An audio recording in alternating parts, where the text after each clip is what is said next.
Metástasis hepáticas. Presentamos como caso problema una paciente de 43 años que consulta por dolor abdominal de un mes de evolución, acompañado de cambio de ritmo evacuatorio y pérdida de peso de 7 kilogramos. Se le realiza una tomografía que evidencia 3 nódulos hepáticos periféricos, el mayor de 4 centímetros y una imagen compatible con tumor primario en colon sigmoides. Entonces nos preguntamos, ¿cómo debemos continuar el estudio de esta paciente?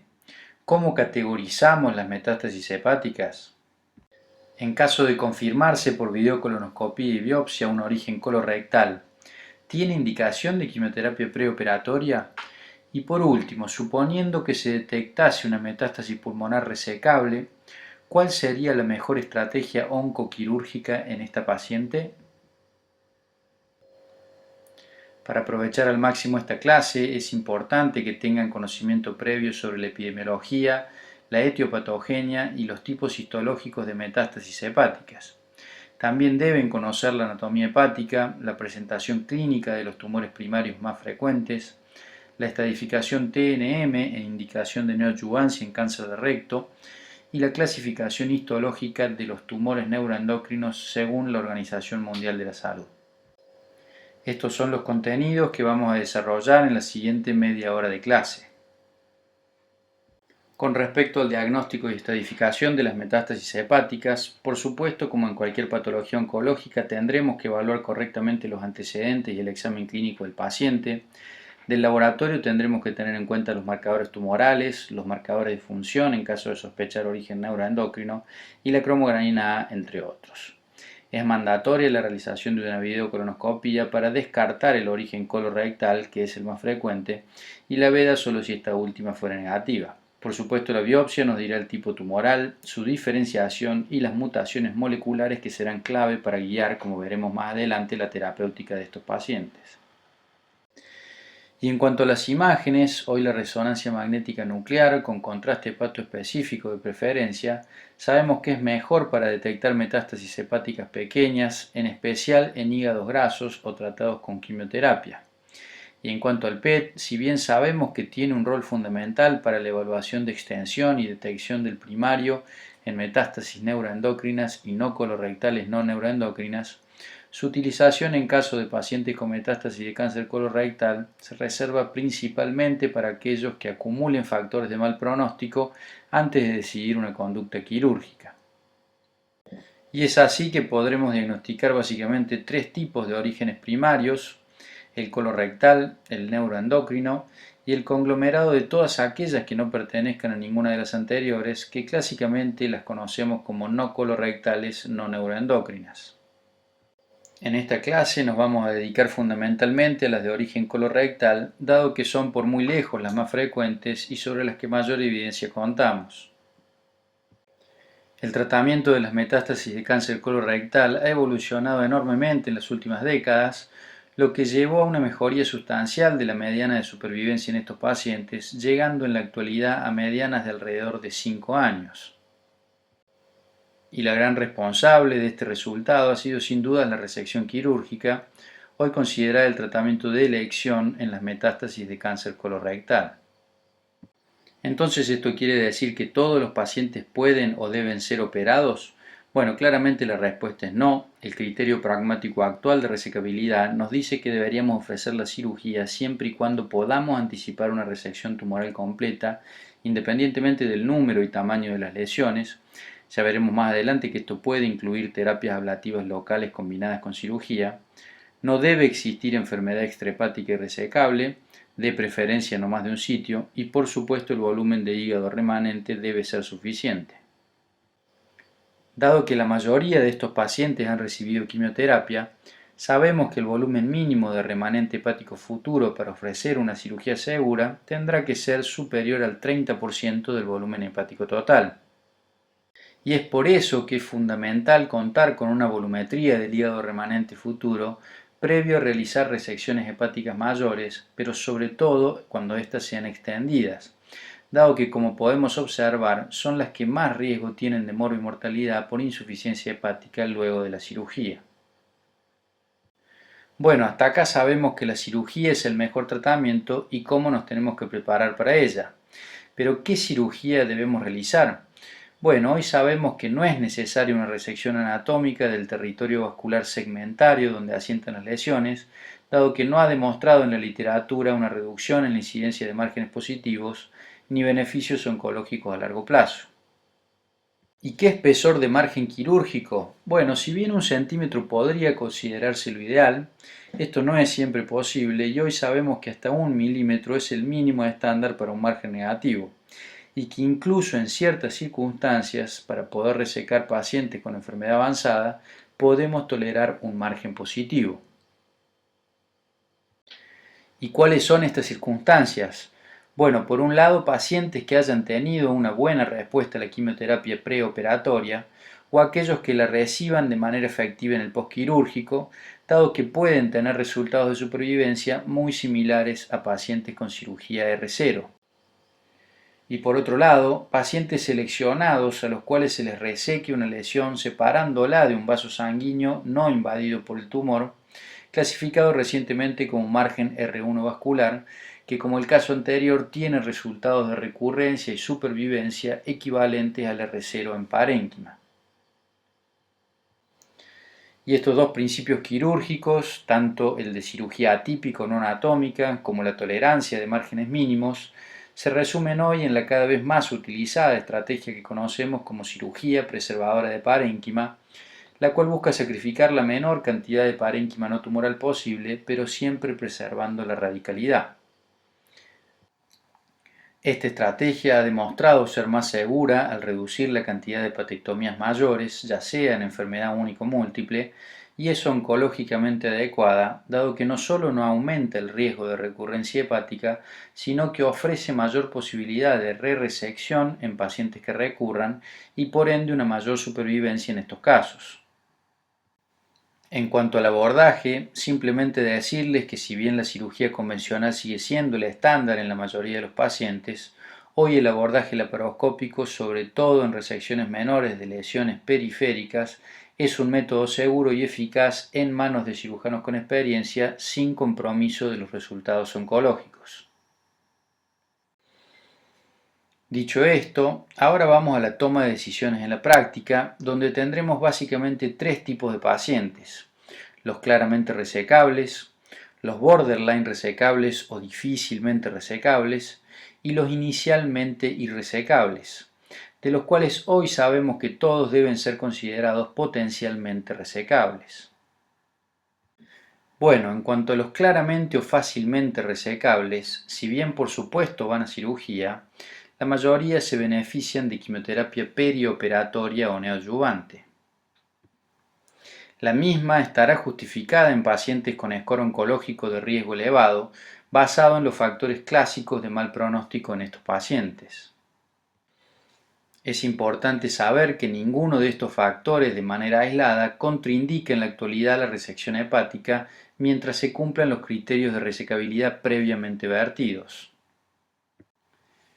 El esquema a utilizar será el de FOLFOX, administrado en un total de 6 meses, 3 meses antes de la cirugía y 3 luego de la misma, según el trial prospectivo randomizado EORTC. La quimioterapia no adyuvante disminuye el score de riesgo oncológico al poner la enfermedad en retirada en la mayoría de los casos, permite seleccionar para la cirugía a aquellos pacientes respondedores a la quimioterapia, que son aquellos que sabemos más se van a beneficiar de la resección, y así sabremos también que la quimioterapia que le vamos a dar en el postoperatorio será efectiva. Por otro lado, en comparación con la quimioterapia adyuvante, aquí la recibirán un mayor número de pacientes, ya que no estoy condicionado a la recuperación postoperatoria. Y lo más importante y avalado por evidencia prospectiva randomizada es que retarda la recurrencia de enfermedad a 3 años.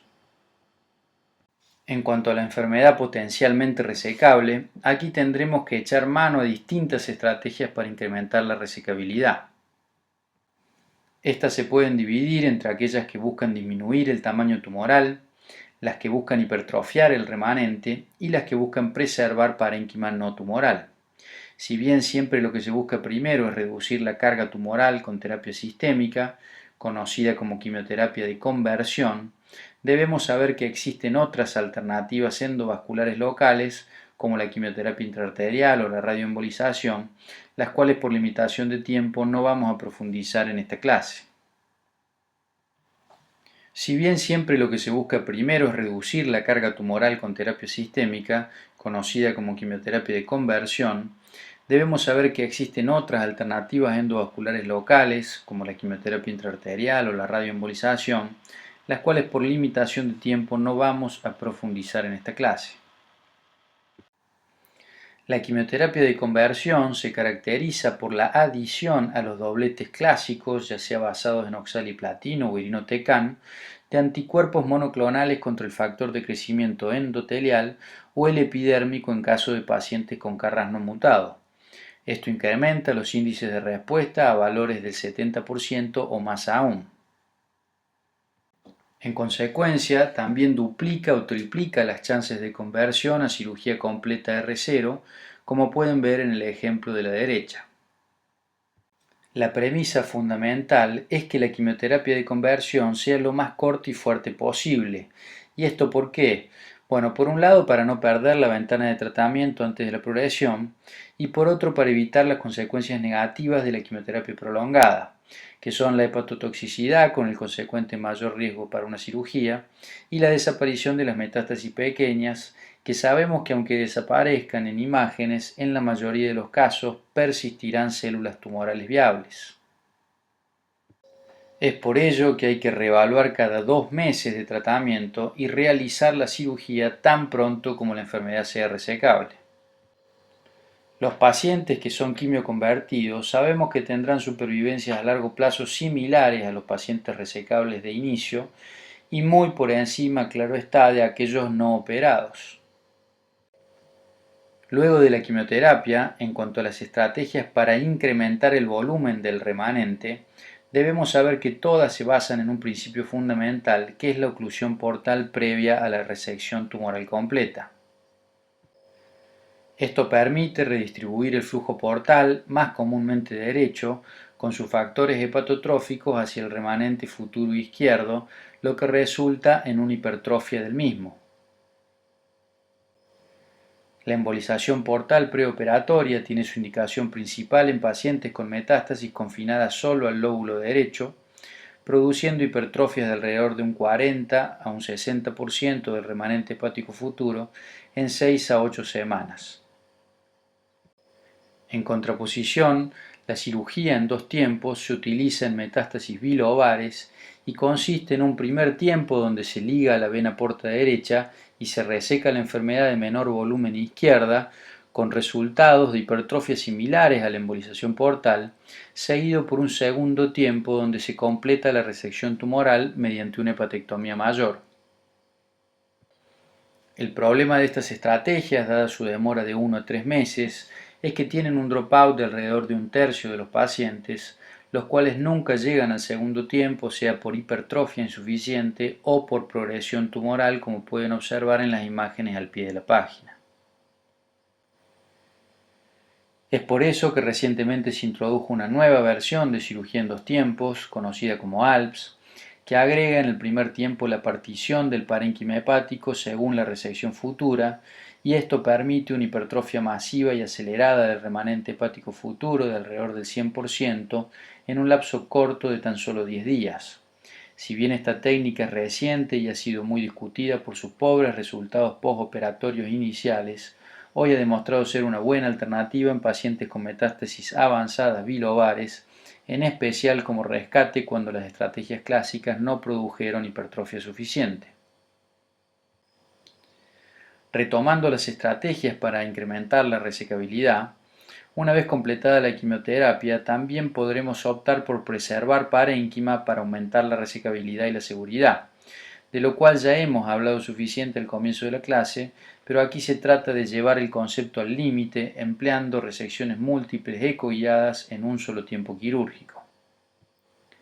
Esto podrá incluir también las terapias combinadas, lo que básicamente se refiere a asociar cirugía con terapias ablativas locales como la radiofrecuencia o las microondas. Aquí por un lado se realiza la resección completa de aquellas lesiones accesibles y se ablacionan en la misma cirugía aquellas profundas y resecables, en especial cuando éstas miden menos de 3 centímetros. Esta terapéutica, si bien sabemos que es algo inferior a la resección de todas las lesiones, ofrece supervivencias elevadas a largo plazo y por supuesto muy superiores a la quimioterapia paliativa. ¿Y qué pasa con la enfermedad que luego de quimioterapia de conversión sigue siendo irresecable, pero solo está localizada en hígado? ¿Son definitivamente irresecables? Bueno, hoy tenemos alternativas para estos pacientes. Por un lado, el trasplante hepático, el cual en pacientes muy seleccionados la experiencia noruega demostró que se puede obtener excelentes supervivencias, fíjense, incluso mayores a 70% a 5 años, con lo cual, más allá de estar aún en fase de investigación, es sin duda una alternativa a la paliación muy esperanzadora para pacientes no resecables. Y por otro lado, simplemente para que conozcan que existen las técnicas de cirugía ex vivo, donde se opera con el hígado enfriado por soluciones de preservación, es en centros de referencia una alternativa válida en pacientes que requieren reconstrucciones vasculares complejas. Entonces, para resumir hasta acá, la estrategia oncoquirúrgica en pacientes resecables involucra, como ya hablamos, la quimioterapia neoadyuvante. En pacientes borderline, la quimioterapia de conversión, utilizando un doblete más monoclonales. Y en los irresecables, la quimioterapia de conversión, utilizando dobletes o tripletes con monoclonales, pero también la quimioterapia intraarterial o la radioembolización para luego eventualmente llegar a la cirugía o incluso a un trasplante hepático. Un capítulo aparte merece la situación particular que representa el debut de la enfermedad hepática en simultáneo con el tumor primario colorectal, como en el caso que presentamos al comienzo de la clase. Esto se conoce como enfermedad sincrónica. En estos pacientes disponemos básicamente de 3 alternativas para el tratamiento quirúrgico. Por un lado, la estrategia clásica, donde se reseca primero el tumor primario y luego en otro tiempo las metástasis hepáticas. Por otro lado, la resección simultánea de ambos sitios, o más recientemente la estrategia reversa, donde se resecan primero las metástasis y posteriormente el tumor primario. Como vimos previamente, la mejor terapéutica incluye en la mayoría de los casos la combinación de cirugía con quimioterapia. Si bien sabemos que estas 3 estrategias ofrecen en pacientes seleccionados resultados a corto y largo plazo similares, la estrategia simultánea tiene la ventaja de evitar la estadía hospitalaria prolongada de 2 internaciones y por ende reducir hasta en un 50% los gastos del sistema de salud. Esto la convierte en la estrategia preferida en la actualidad siempre que sea posible. ¿Y cuándo no podremos ni debemos realizar cirugía simultánea? Bueno, en caso de bajo performance estatus del paciente, ante un tumor primario complicado que requiere una cirugía de urgencia, ya sea por oclusión o perforación, ante dudas de obtener el R0 en alguno de ambos sitios, o cuando existe un riesgo elevado de insuficiencia post-hepatectomía, es decir, en especial al asociar 2 grandes cirugías, o cuando sea necesaria una hepatectomía mayor para tratar la enfermedad hepática. Para definir la estrategia más adecuada para cada paciente, se deben tener en cuenta diferentes situaciones, tanto en lo referido al tumor primario como las metástasis. En el caso del tumor primario, es de suma importancia saber si se trata o no de un tumor de recto que requiera neoadyuvancia, pero más importante aún, si el tumor es sintomático o no. Y en cuanto a las metástasis, la pregunta clave es si son o no resecables. Asimismo, debemos tener en cuenta la experiencia del equipo tratante y la disponibilidad en un mismo centro de especialistas en cirugía colorectal y en cirugía hepática. Luego de realizar esta evaluación de situación, observaremos que en la mayoría de los pacientes las 3 estrategias raramente compiten y comenzaremos por el sitio que requiere atención más inmediata o en simultáneo cuando ninguno tenga prioridad y sean de baja complejidad. Tanto es así que para el caso de la estrategia clásica, la vamos a reservar fundamentalmente para pacientes con tumores sintomáticos o que requieran una resección extendida multivisceral del tumor primario y tengan una enfermedad hepática limitada. La estrategia simultánea se aplicará siempre que tengamos posibilidad logística y sobre todo en pacientes con metástasis fácilmente resecables y un tumor primario fácil, es decir, un tumor de colon o un tumor de recto temprano.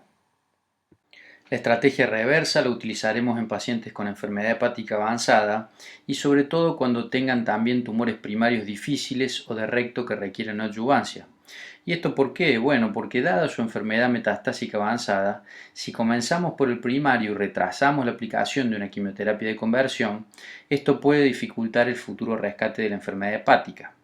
Por otro lado, en pacientes con cáncer de recto avanzado, la quimioterapia aplicada durante la neoadyuvancia no es efectiva para convertir enfermedad hepática, y a la inversa, si decidimos empezar por el hígado, la quimioterapia de conversión sí será efectiva para controlar al menos temporariamente el tumor primario. Bueno, para terminar vamos a ver solo algunos conceptos claves de las otras metástasis hepáticas. Aquí también la cirugía es el mejor tratamiento en la mayoría de los casos, logrando en pacientes con metástasis neuroendocrinas una supervivencia más prolongada aún que en aquellos con metástasis de cáncer colorectal y una supervivencia similar a las metástasis colorectales en casos muy seleccionados de pacientes con metástasis no colorectales no neuroendocrinas. Para el caso de las metástasis neuroendocrinas debemos tener en cuenta que al igual que el cáncer colorectal, lo más común es que las metástasis lleguen al hígado por circulación portal y por ende representan más frecuentemente una enfermedad regional. ¿Y cuándo entonces realizamos cirugía en estos pacientes? Bueno, sumado a los mismos criterios de resecabilidad que en las metástasis colorectales, la realizaremos solo en los tumores neuroendocrinos de grado 1 o 2, con primario resecado o resecable en simultáneo y sin síndrome carcinoide avanzado. El trasplante es una opción en pacientes irresecables con Ki67 menor al 10%, que estén estables al menos 6 meses y también el primario ya sea resecado y tenga drenaje portal, es decir, ya sea un tumor pancreático o intestinal. Y por supuesto que no tengan enfermedad extrahepática. Por último, el debulking solo tiene indicación cuando sea posible resecar al menos 70% de la carga tumoral ante síntomas invalidantes que no respondan a otros tratamientos endovasculares o sistémicos. Para el caso de las metástasis no colorectales no neuroendocrinas, sus orígenes lógicamente son múltiples y a diferencia de las colorectales o neuroendocrinas, en general llegan al hígado por circulación sistémica y por ende los sitios extrahepáticos tienen la misma probabilidad de estar involucrados. ¿Y entonces cuándo cirugía? Bueno, los mejores resultados se obtienen en pacientes con metástasis metacrónicas únicas de más de un año de ventana libre de enfermedad, de un primario de preferencia mamario o urogenital u otros de histología no escamosa que estén controlados con quimioterapia. Es importante destacar que todo paciente con metástasis hepáticas, independientemente de su origen, debe ser manejado por equipos multidisciplinarios y en centros de alta complejidad, dado que esto permite un tratamiento individualizado basado en la evidencia con mejores resultados oncológicos para los pacientes. A manera de resumen, les comparto el algoritmo de manejo que utilizamos en la clínica Reina Fabiola para pacientes con metástasis colorectales. Luego de ser adecuadamente estudiados y estadificados, los pacientes son todos discutidos en comité multidisciplinario. Allí básicamente existen 3 preguntas clave para guiar la conducta. En primer lugar, si existe enfermedad extrahepática irresecable. Aclaro que si fuese ósea esto puede ampliar a intratable dado la posibilidad de realizar radioterapia. Si la respuesta es sí, ese paciente irá a paliación. Caso contrario, a continuación nos vamos a preguntar si el tumor primario ha sido operado. Y si no es así, estaremos frente al capítulo de las metástasis sincrónicas, el cual lo vamos a detallar en el algoritmo siguiente. Si son metacrónicas y la enfermedad es resecable, ese paciente irá a quimioterapia perioperatoria con Folfox, salvo por ejemplo pacientes con lesiones únicas, pequeñas, menores a 3 centímetros, y después se realizará una resección que de preferencia será preservadora de parénquima. Por otro lado, si las lesiones no son resecables, comenzaremos con quimioterapia de conversión con un doblete más monoclonales. Y si la enfermedad se vuelve resecable, irá a una hepatectomía en un tiempo o 2 tiempos según las posibilidades en cada caso.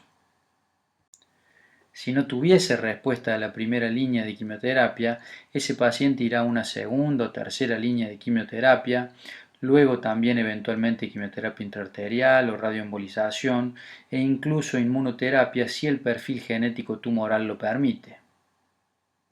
Allí pueden pasar tres cosas. Si el paciente responde, irá a cirugía con técnicas para incrementar la resecabilidad. Si está estable y no hubiese enfermedad extrahepática, podrá ser candidato a cirugía ex vivo en centros de referencia o incluso a un trasplante hepático por ahora dentro de ensayos clínicos. Y lógicamente, si progresa, deberá ir a paliación. Para las metástasis sincrónicas, si el paciente tiene un tumor sintomático o bajo status performance y enfermedad hepática avanzada, quizás lo mejor sea realizarle una colostomía o colocarle una stent si es posible y dedicarnos primero a la enfermedad hepática, que es la que condicionará el pronóstico a corto plazo. Ahora, si el enfermo no tiene una enfermedad hepática avanzada, bueno, allí sí el abordaje clásico es sin duda la mejor alternativa. A continuación, si el enfermo no tiene un tumor sintomático ni bajo status performance y las metástasis no son resecables, sin duda comenzaremos quimioterapia de conversión y sus alternativas subsecuentes ante el fracaso. Y allí podrá ir a paliación si progresa o a la siguiente pregunta si responde, que si requiere o no una hepatectomía mayor para su tratamiento. Si la requiere y tiene además un tumor de recto con indicación de neoadyuvancia, bueno, este será el mejor candidato para un abordaje reverso empezando por el hígado.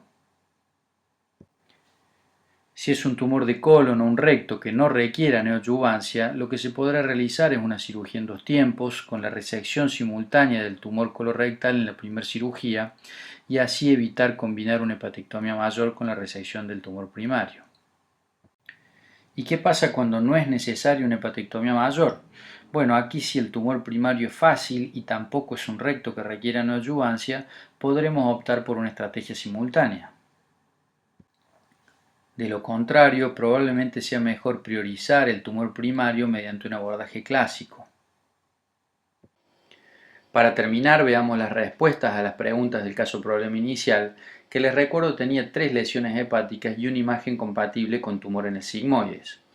Bueno, para el estudio de este paciente, lógicamente solicitaremos una videocolonoscopía con una biopsia para confirmar el diagnóstico y guiar la terapéutica.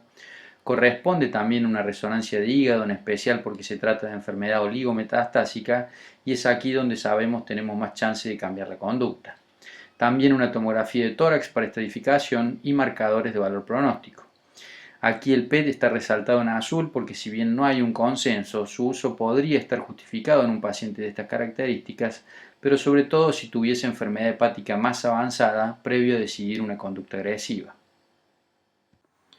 ¿Y cómo categorizamos las metástasis? Bueno, este es simple, son metástasis sincrónicas resecables y por supuesto corresponde el manejo por un equipo multidisciplinario. Claro que en consecuencia tiene indicación de quimioterapia FOLFOX preoperatoria durante 3 meses. Y por último, ¿cuál sería la mejor estrategia oncoquirúrgica incluso ante el hallazgo de una metástasis pulmonar periférica? Bueno, de las opciones que tenemos en la pregunta, sin duda la quimioterapia y cirugía simultánea seguida en otro tiempo por la metastasectomía pulmonar, dado que, como vimos previamente, la enfermedad extrahepática resecable no contraindica la cirugía. Para aquellos que quieran profundizar en el tema, esta es la bibliografía recomendada, más allá de las referencias dadas también en la diapositiva a lo largo de la clase. Muchas gracias.